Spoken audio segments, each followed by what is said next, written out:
Everyone has a story to tell. Shining a light on stories that uplift us, that change us, that inspire us. The Yogi Hour. Listen, be inspired.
Reiki, and it makes a difference. You can also send. This is where some people think this is a bit far out, but you can send remote healing as well, and I've done that for animals as well as people. You can send the healing remotely, and animals love it. It's shorter sessions with animals because they feel it very strongly. I've worked in a horse sanctuary in America. I worked in an animal kind of shelter here. There's one probably about, is it 30 minutes or so from me. So I've worked with animals quite a lot over the years. I'm trying to wrap my head around how Reiki actually works. Like, does it come from somewhere and it comes through you and then you goes into this, the person or the animal, or maybe describe a little more how it works. Yeah, so basically when you're doing Reiki, it is like you said, it's like it comes down and it flows out through the hands. So it's like I'm the channel for the Reiki energy. So it's universal energy. So basically it's the energy that's all around us. So when I'm sending Reiki, it's basically, it's coming through me to the person that I'm working on. So it basically is that it's like I'm the conduit or the channel for the Reiki energy to flow. So when I put my hands on the client, then that is the healing, the energy flowing through them, which can help with back pain, grief and loss, anxiety, busy mind, all those things, because I'm just the channel for the energy to flow. Okay. And does a person need to be open to the whole thing, or if they're closed off, is it going to work as well? Or you might find some people who would be like, how would you say, they might not believe in it. They might, not accept that this is an actual thing that can help a person. So how does that work? Yeah, it does work, because I had one client in America, and she came in, she'd won a gift certificate, and she was very skeptical that the Reiki doesn't work. So then I did the session, and then afterwards, when I told her what I found, her mouth just dropped open, because she knew it had worked. So it's better if somebody is open, but it always works. Even I've had new people, and I'll send distance Reiki, and I had one guy who he had, like, it wasn't quite sciatic he had, but he had problems with his legs, and I sent him distance Reiki, just a lorry driver, and he was kind of blown away. He was like, geez, he was like, I really felt that. He was like saying, well, I didn't think I was really going to feel anything. So whether people are open or not, it's new to them, it still works. It always works. I always said to people, just try it. If you're not sure, try one session and then go from there, because you will actually be blown away, and it does work. And don't tell me anything. If you don't think it's going to work, don't tell me anything, and then I'll be able to tell you. And then they kind of look at me and go, oh, because then they know it worked, even if they didn't really want another session. And some people, even, they fall asleep on the table, different things like that as well. Fall asleep on the table. They do.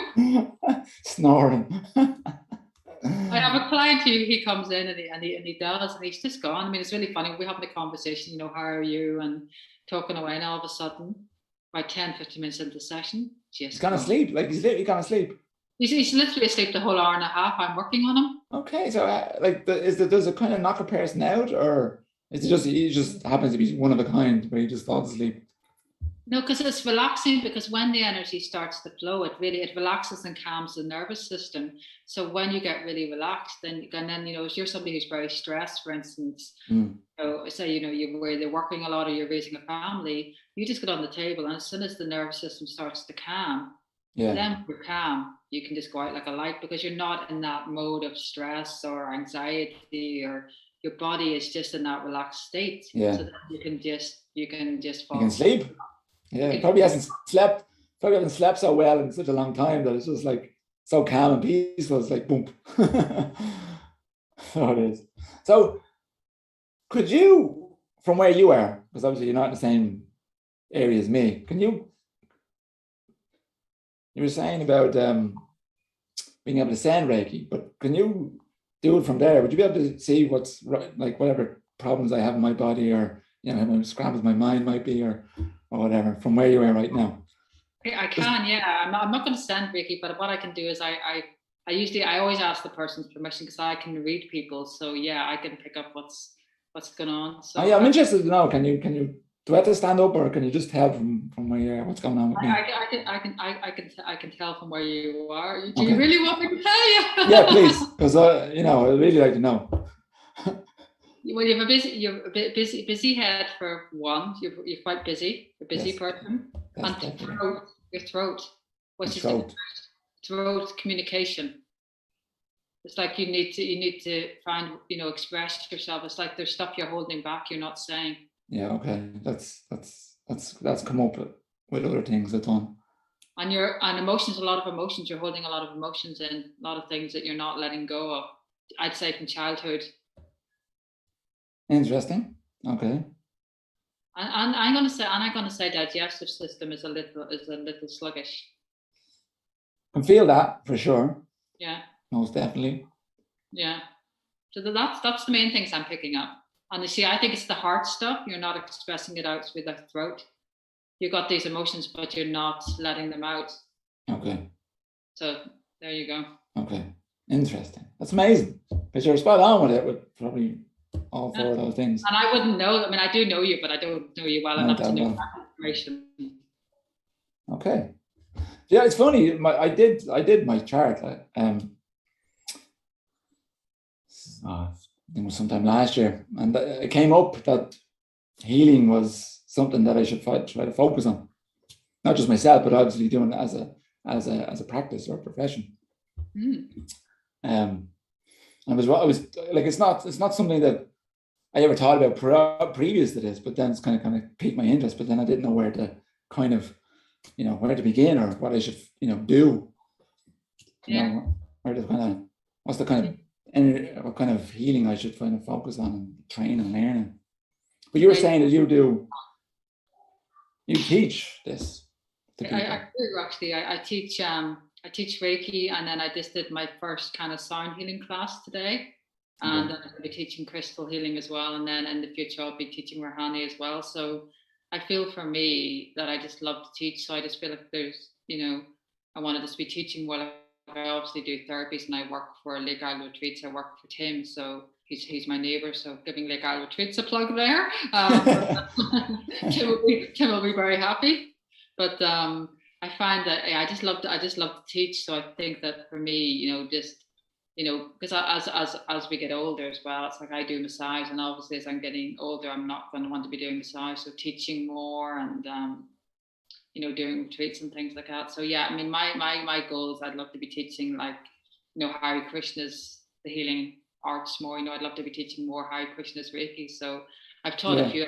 I just taught some a couple of weeks ago. I taught a mother and a daughter, and then two friends. So it was three of them. So that's something I would love to be doing more, to be able to bring this out into the kind of the spiritual community more. So you were talking about the Lake Isle Retreats there, and maybe you kind of expand a little bit on that and what that's about and what you do specifically. Well, Lake Isle Retreats is run by my neighbour Tim McEfford, and he's been running it, I'm going to say probably about 16 years or so. I think he started that when his daughter was, young. So I'm going to say about 16 years. Tim will probably correct me on that and say, Sukhada, you don't remember. And I've been working, I don't remember because I wasn't there when he started. So I've been there since I think 2012, I think, working for Lake Isle Retreats. And now they're in my centre, the Shambhala Holistic Centre. And then we have retreats most weekends. We have mindfulness, we have yoga, we have canoeing, we have women's retreats, and I do the therapies. I'm like basically the therapist on site. I'm one that's always there. Tim's wife does do some of the therapies as well, and then we have yoga classes as well. So I'm busy most weekends doing therapies for Tim, and then it's really nice that they're in my centre as well, which makes it much easier for me. So, and we get lovely people. We get people. We've even had devotees coming on retreats. We've had there's one lady who showed up one day from Dublin, and she's like, "Oh yeah, by the way, I'm your god sister." And then I was like, "Oh, that's very cool," So it's like, she'd been around. She joined probably in the 80s, So you do get people just randomly, yeah. So you get all kinds of people. You get people who are very, very spiritual people. Like people like there's one gentleman who came and he just went away and he said, "Oh, I love the Maha Mantra," and he was just like, "I'm going to be chanting, the Maha Mantra." So he went away and then he came back, to work with me a few weeks later. And he said, "I still remember it," and he had his feedback, and so you get all sorts. So you're impacting obviously people in sort of very positive ways with Lake Isle Retreats and with Reiki and all the different things that you do for people. It seems to be. Yeah, I hope so. I hope so. It's funny because sometimes, you be out in the community and then somebody else says, no, because it's funny because sometimes I'll just be placed and somebody will go, "Sukhada?" And I'll kind of go, "Yeah." And then I kind of go, "Oh, you don't remember me? You did a therapy on me 2 years ago, 3 years ago," or somebody come up and they'll say, "Oh, I was at one of Tim's retreats," or my sister was there. And, so you do like a lot of times people just come up and they recognize me and they're like, "Do you not remember me?" Or they come back, after being there 2 or 3 years ago, they come back for another therapy. So yeah, I think, and they get they get the Hare Krishna food when they're there as well. So that's a real bonus for people as well, that they're getting, that special food as well. So they get the therapies, but then Tim does love the kirtan with them as well. So they get the whole package of, the kirtan, the spiritual food, and then they get their therapies as well. Sounds like a really nice weekend or retreat to be on. So it does. But see, they're they seem very what's the word I'm looking for? It's kind of in my head now. But they come across as a very positive experience for everybody. Almost life-changing for some people, It is actually, because I just did my first ever retreat, and it was, separate from Lake Ireland. We had a group of 8 people, and there's one lady, and she's just been through quite a lot in the last few months, and she was just so like appreciative that I'd reached out to say, hey, how are you doing? And she said, yep, I'll be back. I'm definitely going to be back. And and then taking time out for people. People would come up to me, like say on the Sunday, and say, well, you worked on me yesterday, and and they'd ask you for advice, or they'd say, or they just come up and say thank you, and they just really, you could see how just spending a day or a few days with people, how you really impact them, and they come back, and then they'll all say at the end, oh, we'll definitely be back, because you touch people, you just, it's not just that you're getting the therapies, they're getting more than just that. They're getting warmth, and they're getting, the food and everything. And then when Tim does them, they get the kirtan as well. So they get something that actually touches their heart. It's like it changes them. They get an experience they wouldn't get somewhere else. Yeah. And I guess that's the most important thing, is that you're touching their heart. It's not just, they're coming to get something done and get some food and stuff like that, but you're actually kind of almost, you might say, developing a little relationship with them and getting to know them a little bit, and impacting them in a very positive way on their heart, which is, I suppose, the most important thing. It is. That's what I think, because you talked about Bhakti yoga, and as practitioners of Bhakti yoga, that's what we're trying to do. We're trying to let people know, about, this, give them the special food that we have. We're trying to introduce them to the Maha Mantra Kirtan. So when they come to a retreat and they get all those things, it really does touch the heart. And that's what we're trying to do. We're trying to give people something higher, something that they don't normally get in their everyday life. And they feel that. They come in and they're just like, their heart, it changes the heart. It makes people just more open, softer, and then they have the food and they're just blown away, and they're like, oh, I've never had anything like this. And they don't, because it's special. It's prashadam, it's not the same as everyday food. So they have that, and it just changes people. People are sitting down and they're going, wow, what is this, and you see somebody on a Friday and they're leaving on the Sunday and they're like transformed. Totally different person. Totally different. Yeah. Because you do.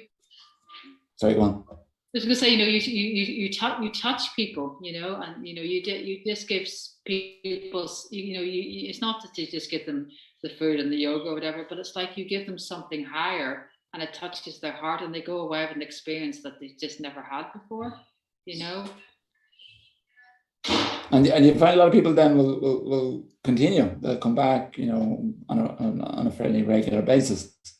Yes, definitely. People do. You'll find, like, as we just did a retreat in January, and it was Lake Isle retreats, and then I did my own retreat, and Tim kind of came in at one stage, and then it was really funny because they were all saying, "Oh, hi, Tim," and then it was like, half the people that he knew were there, but it was kind of nice because obviously, he knew, and he was giving me blessings for the retreat, but it was kind of nice because it was some of his people, and some of them were people that were completely new. So it's kind of nice. Do you mind telling us about the retreat? What sort of retreat you did? Because I know you mentioned it to me, but I wasn't sure what the retreat was and what it was about and how it went on for you.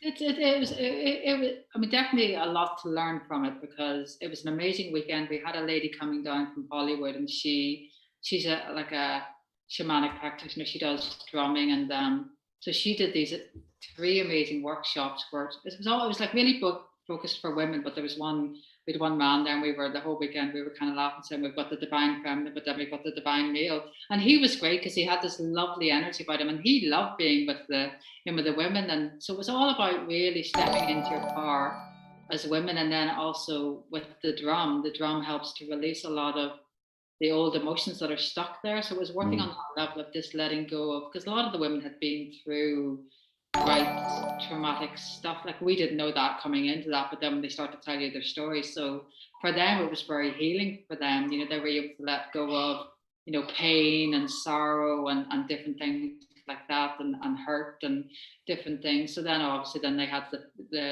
the food as well, and went for a really nice walk, and it was just a weekend. And then we had yoga classes as well. So it was just 3 workshops couple of yoga classes, and then a walk, and then lots of really good food, lots of too much food, but really nice food, lots of eating.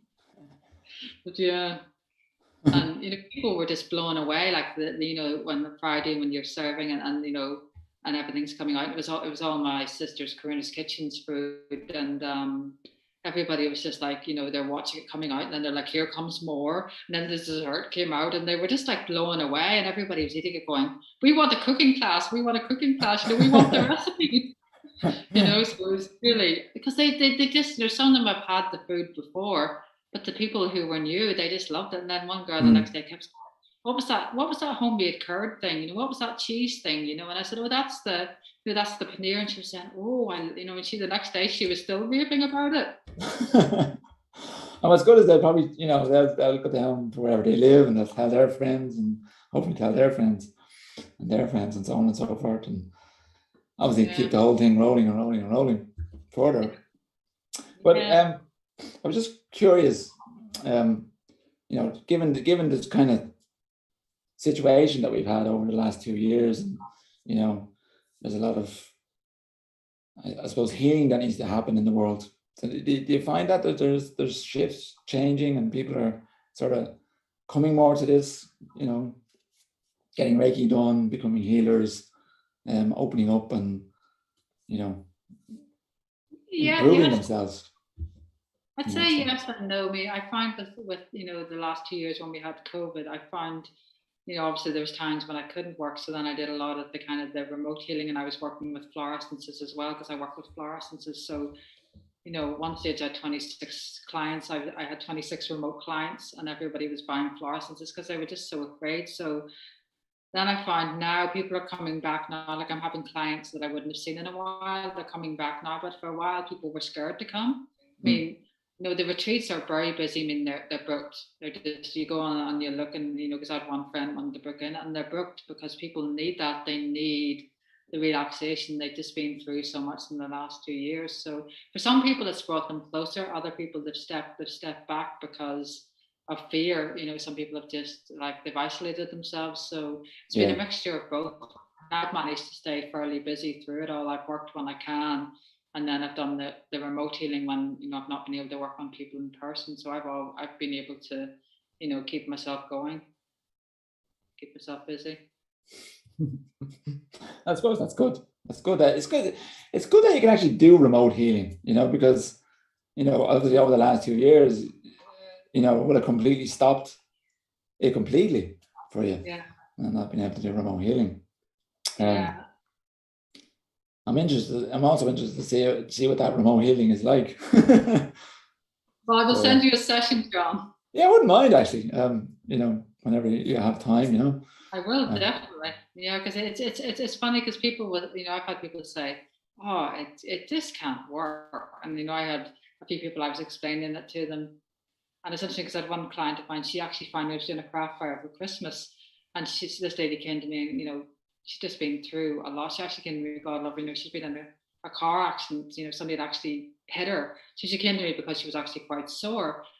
And then, she came to me, she was coming initially for a few sessions, but now she's still with me a few months later because she's realized it helps her. Yeah. And so then one day she was just going out the door, and she said, well, I have somebody that I think, I'd like you to work on them. And I said, oh, well, I'll give you my card. And she said, well, no, they live in England. And I said, well, I can do the distance Reiki. And I explained it to her, and then you could see her kind of looking at me. And then she just kind of said, okay, well, I'll mention it to her.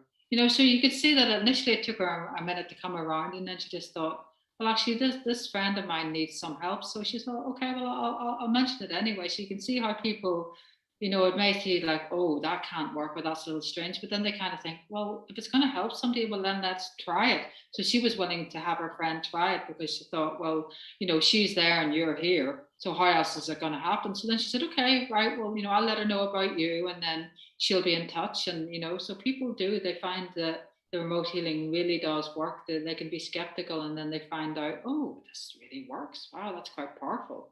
Because mine's quite strong. When I send it very quickly and very strongly. Oh, really? Boom! Knock you for six. Well, one of my clients, I've been working on her for a long time, and during COVID, I was doing a lot of distance Reiki for her. And one day she said to me, Sukhada, you couldn't be finished working on me, could you? And I said, well, actually, yeah, I am. And she kind of said, well, how can you be that quick? And I said, I just tend to work very fast and very, it's very strong, it's very powerful, because I did so much during COVID. I had clients like back to back. I was doing, I had 26 clients at one stage. So I said, I was sitting down and doing 4 or 5 sessions of Reiki in the evening. So I learned to be, I learned to be quick. So she was kind of quite surprised. And then when I explained it to her, and when I told her what I'd found, she kind of said, oh, and she was quite shocked. She said, oh, because she knew that I sent the Reiki, and she was quite surprised. She was like, you picked everything up? And I said, yeah, and that short amount of time. So then I said to her, right, well, I'll teach you the Shambhala Reiki. You go away and do it, and you'll see how quickly you can send it yourself. So now she's got the Shambhala Reiki, and I said to her, yeah, I said, you send it, and then you get back to me. Because it does work very quickly. But I kind of do what a lot of people would probably tell me off. I just combine whatever needs to go. If it's 5 kinds of Reiki, it all goes. If they all need to go, they go. Oh, so really? And if So I work with symbols. How do you send something like that? Like, and how do you know where to send it to? It's like, it hasn't got a mail address or anything like that. So what I do is I get the name of the person. Yeah. So that you would say it's for you. I get your obviously know you're John, and I know your last name. So I'd say, right, send this to John. I'd have your address, and then I already know now what ailments kind of to work on. So then we just send it, and then you'd lie down for half an hour, and then afterwards I would tell you what I find, and then you'd be going, geez, oh, how'd you get that? Well, it always finds you, But I like to have the address, because then I know.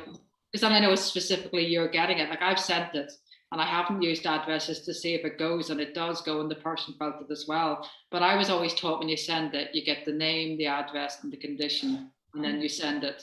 But when you say send, how do you send it? It's really what, like. It's just do you think about it, the person in your mind, and then it's like the energy. The energy is just flowing anyway, so it's going to that person. Well, what I do is there's when you learn the higher levels of Reiki, you get initiated into the symbols that you use, and there's a distance Reiki symbol. So for me, when I'm sending it, it's like here in front of me. I just, okay, this is for, say, John, and for me, it's like I'm right in the room with you. It's like, and I remember working something, and I said I could have told you what they were wearing.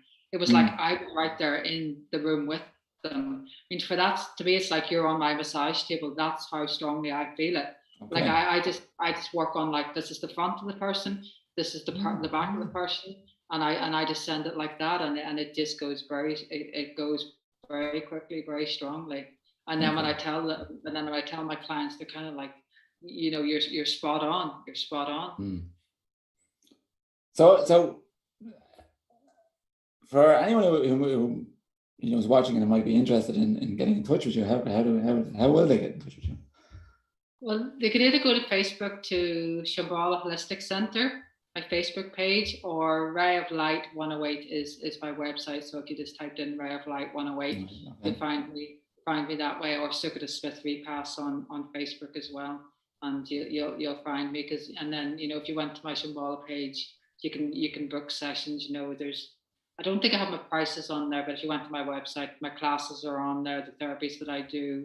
So you could actually go and read up in depth what the different therapies are, because I do quite a lot. I do about 6 different remote therapies, and then I do a few different kinds of massage as well, and different things. So it really depends if you're local and you're going to come pop down for a massage, or you're somebody who's going to want a remote session, or you want a class. And I can do classes online as well. I can teach them over Zoom or something like that as well. So I do that for people if they're, I've taught classes to people in America and different things. So you can teach classes, all over the world. I got clients, in America and different places as well. Wow, I live in America. That's amazing. Now, there was one thing that was interested me, and I wanted to ask you about was, now, I'm married and I have a wife and 2 kids, but some years ago, you mentioned, I don't know how you did it, but you somehow knew that me and Pushpa were going to have 2 kids. I was just curious about that, if you remember. Yeah, it's funny because I was working, I was teaching actually a devotee today. I was teaching the sound healing, and then something came up, and it was a bit something like that where she kind of said, "Well, how did you get that?" And I just said, "Well, it's intuition." And I just sometimes it's like I call it like a download, and this may sound strange for some people. I'm just very intuitive. I've learned over the 20 years that I've been doing this that I've gotten to be very intuitive, and sometimes it's just like I just it's like my intuition kind of tells me things, or I get like, or sometimes if somebody's maybe really sick, I get the information of you need to work on this person and you need to work on these areas. So sometimes it's just like I'm giving the message or I'm giving the information. Like this person, not just how it is for me. It's my intuition. Like if I'm working on clients, I can get I can get a lot of information sometimes. Like people are going, how on there? I didn't tell. How did you know? Because I was working on a client yesterday, and I just kind of was picking some stuff up, and I said, actually, you need to go in and you need to check your family tree. You need to check your family history, because I think some of the stuff that you've got affecting you is coming down to kind of like your family line. And he was kind of like, whoa. And I said, yeah. And I had the names of who he needed to go and look up. And I said, I don't know. All I know is I know the names. So he was like, well, I have to go up and look at my family tree. So it's just like I just get the information. It's just Would that come through sort of through the heart, or it would be in your mind, or? I guess it's more probably heart and mind. And I just know something, and I know, like you might say that sounds really weird, but then I know, like I would say sometimes something to another healer, and then they pick up exactly the same thing as I do. So I don't doubt myself, because I sometimes, like, I remember doing a craft fair, a wellness event, and I think there was two young, it was a mother thinking two young children, and the children were very, very like real kind of healing children. They were just like that. There's really lovely energy about them. And I remember kind of going, whatever their auras were, and I kind of going, well, that one's purple and that one's pink, for instance. And then the other healer kind of, who was, a couple of tables away, kind of said, yeah, that's right. She completely said exactly what I had said. So I knew, that, it's not just me it's somebody else was picking up the same information as me. So I don't doubt myself, because when she said exactly the same thing, oh yeah, I saw those colors too. That's exactly what I saw. Then I knew, so what I'm picking up is correct. Okay. Yeah. So it's intuition. I guess it's just my intuition. And I think, when you have a spiritual practice, and I've been practicing, being a Hare Krishna now is 27 years. I think when you do that practice and you're doing the kind of the healing or the holistic work, I think you just end up with maybe a more kind of open, maybe kind of spiritual, like your intuitive is a little more open, because you've got spiritual practice. I think that's what it is for me, because I wouldn't have always been that way. When I first started, I wasn't so intuitive. It just came over the years. So I think it's when you kind of go into that into a deeper level, then you open up more. That's how I kind of feel it, because you've got the healing and the spiritual kind of going hand in hand. Yeah, that's kind of what I wanted to get into, is your Bhakti practice, your Bhakti yoga. You've been practicing since 95. When did you start? 95. So maybe you could kind of tell us a bit about that, how you got into the whole Bhakti yoga. Well, I think my sister's watching, and I told her not to watch. So I'm going to say it's your fault. So she came across the Hare Krishnas through Gopagan, and then through her I met the devotees in, was it 93, and then I joined in 95. So I was a vegetarian since I was 15. So you're talking like 32 years or something like that. Now don't add it up, because then we don't need to know how old I am. How do you know my mind was saying that?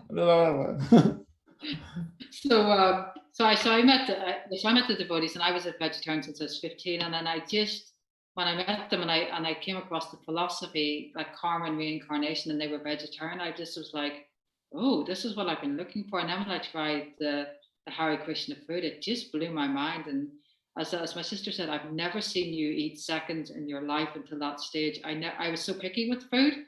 I've still been a vegetarian because I didn't like meat. I just really didn't eat much. I just was so picky. And then when I met the devotees, it was this like the philosophy made sense. The food was amazing. And then I just thought, wow. And I just thought there's something higher. I was always searching. I always felt like, I knew there was a God, but I would say I was an atheist because the religion I was brought up in as a Methodist, it didn't make sense. It was like there was gaps somewhere. And I was always like, what's the answer? This doesn't make sense. And then I came across the Hare Krishna. So there it is. There's the link. There's the answers that I've been looking for.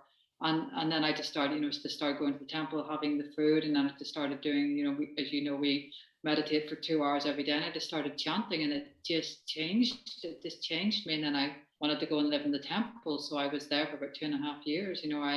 I used to cook, and I used to do food for life and look after Tulsi, and so lots of different things. And then I just, when my health got bad, and then that's why I got into the healing. Then I was introduced to Reiki. So that was before I had kids. So obviously, I had to get my health better before I had kids. And I got married. I had 3 kids, and my oldest is 19, and my youngest is 12. So. Yeah. And do you find that they have a similar disposition about healing and they all can do it. The Bhakti path, you might say. Excuse me. They've all stayed vegetarian, and they all are just like, that's not an option. We just want to be vegetarian. And then my youngest son Balaram, he's 12. He would be quite the healer. He has hands like. Because they've all been trained into Reiki. He's done the 2nd level. The other ones only did the 1st, but he's got something. And I always said to him, you should use your hands. I said, you've got really amazing hands, and he does. He's good at massage. He's good at the energy just flows through his hands. He's just quite he's really very natural. But they don't really take to the path of Krishna consciousness so much. They do like the food. They like the food, and my daughter got into kirtan a little bit, but they kind of like the vegetarian, and that's kind of where they're at right now. They're all teenagers, so. Yeah. It wouldn't surprise me that I don't think I've ever met a person who doesn't like the food. Yeah. Even like, obviously my family have it too, and they're all like mesmerized by it once they have it. So they are. But it's funny because I would have sometimes some of my sisters, prashadam in the fridge, and they always manage to find it. Like, I'll come in and somebody's found the samosas or somebody's found the brownies. They're always like, they just find it. Like, one day there's Mukunda, out with the samosas in the oven, and then Balaram's like, is that brownie in there? Can I have some of the brownie? They always seem to find, or Krish will say, you're coming back from temple, I want the puris, can you bring me the puris, Yeah, so I think I have to say that's kind of what started me off too. I was just blown away by the food. It was just like amazed because I never come across.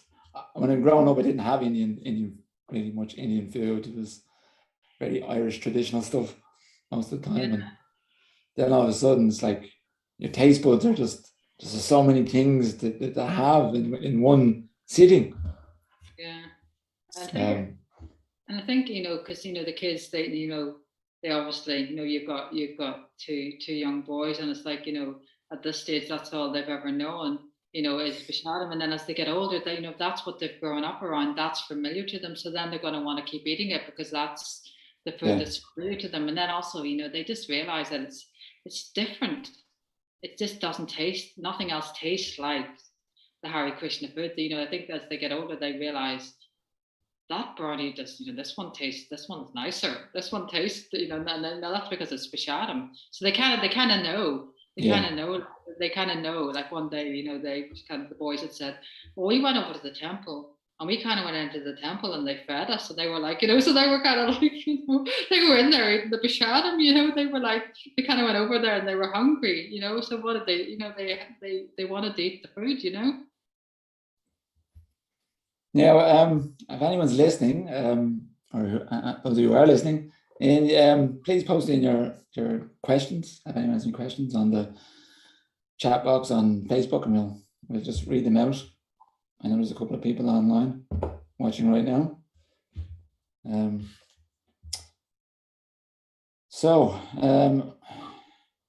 Anything else that was interesting me?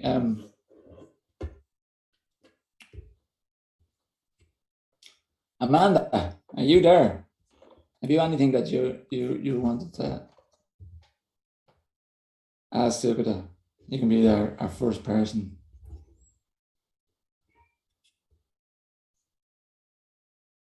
I don't think he's not listening in, he's gone away.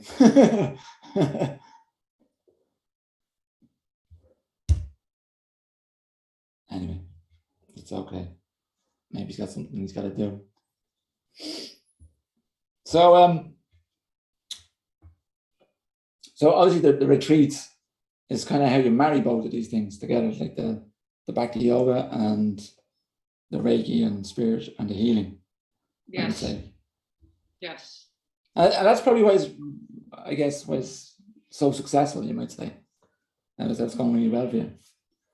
You know, Yeah, I mean, the fact that it's got both of these things in it.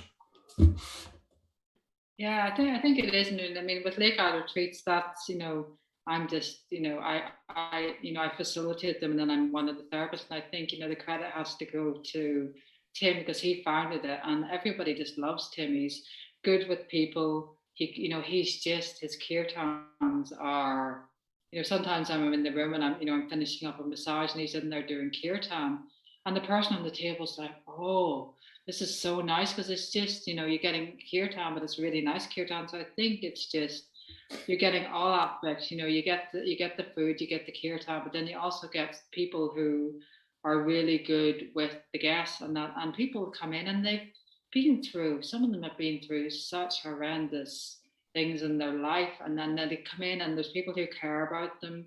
Some of them just need the touch of a massage, or somebody to sit down and say, here's a cup of tea, or somebody just to care about them, and they come in and they get that, and they get people that care about them, and they leave and they just feel like, wow, somebody took that time to care about me, and Tim's the kind of person, and even myself, like, we'll keep in touch, and we'll keep in touch with people, and if they come back, we're really happy to see them again. So it's not just like when they walk out the door, that's it. No, we keep in touch with people, and if I've done a therapy and somebody, I'll sometimes say, do you mind if I check in on you, because I felt that you went through a lot there, and you just check in, and that's what makes a difference for people, because they get the Hare Krishna side, but then they also get the healing side, and they get people who really care about them as well. And I think that's what makes it a success, because you've got a good team of people who work together, and they care about the people they work on. And it's a very personal thing. It is. They're getting both aspects. They get the healing, but then they also get the spiritual as well. Because Tim would definitely be giving them much more of the spiritual. I'd be giving them much more of the kind of like the healing and the holistic side, and massage and things like that. So I think then they end up that the two just work well together. They seem to, yeah. Because obviously it's been going the last 20 years or so. Very successfully. I know that Tim is always booked up to every week. He is. I must go on with one of those retreats sometime to kind of get an idea, because only when you hear about something, okay, you have some idea what it's like, but it's only until you actually experience and you're there and you really get a taste for what it is really like. I know people who have gone on the retreats and they really liked it, but I haven't personally gone on any of them yet, so I have to make some time and test it out, see what it's like. I think sometimes people think, well, it's not maybe so much for us, because we're Hare Krishnas, and a lot of people think, oh, well, it's just something you go on and you kind of get a massage or you get this or that, but then it's like, but we also work hard, and we also we have families as well, so we do need to take time for ourselves, because if we keep going, and I'm sure you're both very tired these days with with a little baby, so little baby, yeah. And then and you're both well, I don't know if your wife is working now, but you were both working, so to be doing all that and a spiritual practice, you're gonna need, she probably needs some downtime. But she won't be going on a retreat for a while, but maybe in the future she can, but you need maybe in a short while, maybe she can go on a retreat. It would be nice for her. Yeah, because she'll need that, but it's just like, I think when people are working and they have families, they need to take care of themselves. And is that something that kind of we forget about, that we forget to kind of take time for ourselves and look after ourselves, which is why we got so many problems, you might say, physical problems at least, because our back might be sore, or all the more